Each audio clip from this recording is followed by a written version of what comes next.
So today is Sunday, and last night we had a strong rain. Oh no. And we have to replant this. One of our expensive plants. Oh no. But the birds are okay. There's a strong wind and rain last night. But the big birds don't have a problem. Our bamboo that's supposed to be on this side is now in the middle. So there won't be any shade here. But yeah, it's okay because it's rainy season, so there's not much sunshine now. If you can see in the there. Well, anyway, I have to clean inside. So there you go.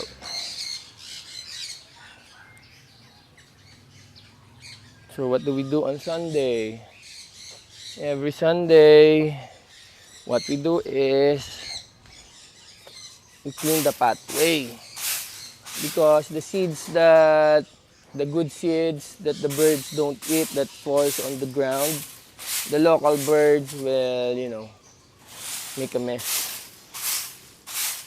They're scouring the good seeds, and the result is it's a mess down here. So I do this every morning, but Sunday is the general cleaning. But today I have to move fast because it's about to rain again. And we also do this side. By the way, I don't have any helper. I have a lot of questions regarding if I hire a helper. Depends, but on the regular work, I just do it on my own. So that's the time I also observe the birds. If they're doing good or if they have a problem. And I enjoy what I do, observing the birds. So it's been 4 days of hard rain. So I need to medicate on the birds. I will explain on the next video why I need to medicate on the birds. But for now, so far, especially with the cockatiels, you will see a lot of problems when it's raining, especially in the colony side.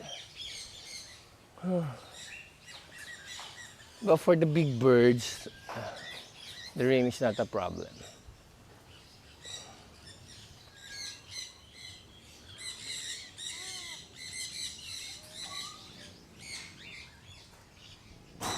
The reaction of the birds, it's important. Yeah, so they're okay. So that's it for now.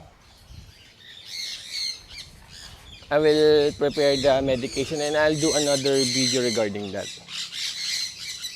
So Sunday is a work day.